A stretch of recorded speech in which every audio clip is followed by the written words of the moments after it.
Salut les gars, j'espère que vous allez bien. Aujourd'hui, on va parler de l'esprit de service. Et pour commencer, une histoire pour expliquer un peu ce qu'est l'esprit de service. Alors c'est l'histoire d'un homme, il y a très longtemps de cela, qui une nuit marchait dans la rue avec une lampe à huile allumée. La ville était très sombre, il n'y avait même pas la lune pour éclairer. Et à un moment donné, il rencontre un ami. Et cet ami le voit et le reconnaît.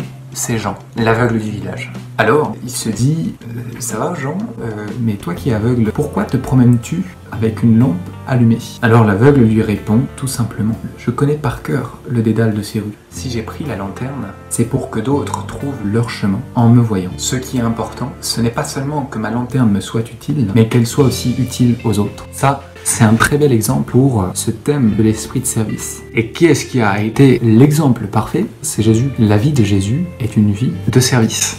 Et il le dit lui-même. Je ne suis pas venu pour être servi, mais pour servir et donner ma vie en rançon pour la multitude. Qu'est-ce que c'est le service? Le service, c'est faire la volonté d'autrui. Pour que le service soit un vrai service, il doit remplir 5 conditions. Première, agir pour autrui. Deuxième, connaître la volonté de cette personne. Troisième, en avoir reçu la demande, ou au moins être sûr que ce service qu'on va lui faire, ça va lui faire plaisir. Il peut y avoir quelques frottements. Quatrième, vouloir aider l'autre, et pour ça, essayer de voir comment il aurait fait lui. Cinquième, aller jusqu'au bout de l'action. Parce qu'un travail bien fait, c'est un travail qui est fait jusqu'au bout. Bon, quels sont les intérêts du service? On peut en voir plusieurs. Premièrement, il favorise l'esprit d'équipe. Ça permet d'aller beaucoup plus loin que l'action individuelle. Et dites-vous que pendant le confinement, l'équipe, c'est votre famille. Deuxième, il rend humble. Pourquoi? On n'agit pas selon son idée, mais en suivant celle d'un autre. Et troisième, il élargit l'esprit. On est plus souple parce qu'on s'adapte au projet d'autrui. Et au fond, le service, c'est un acte d'amour, mais concret. Et ça enclenche un cercle vertueux. Quand quelqu'un sert, ça pousse l'autre à se donner également. Est-ce que le service est toujours gratuit? On attend très souvent le retour des autres, donnant.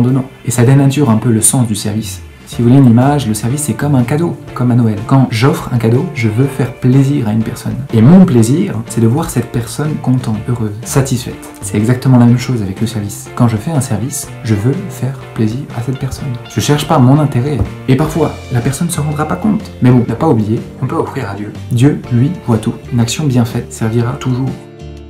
On peut faire de toute sa vie un service. Et pendant le confinement, on peut avoir plein d'idées. À la maison, être disponible. Et pour être disponible, ne pas rester confiné uniquement dans ma chambre. Et pour ça, on peut s'aider à se lever à une heure fixe, être attentif aux besoins du moment, mettre la table, faire des petites réparations, ranger ce que l'on utilise, donner un peu de temps à celui qui en a le plus besoin dans la famille. Je peux aussi apprendre à servir dans mon travail. Bien étudier, c'est rendre service. Pour ça, il faut mettre les moyens, suivre mon emploi du temps, ordonner mes cours, faire mes fiches de lecture. Tout ça, c'est très utile. Ça me facilite le travail et ensuite, je pourrai aider les autres. Voilà comment on peut résumer le service. Vouloir être utile, être généreux. L'exemple des personnes généreuses, c'est un exemple qui attire.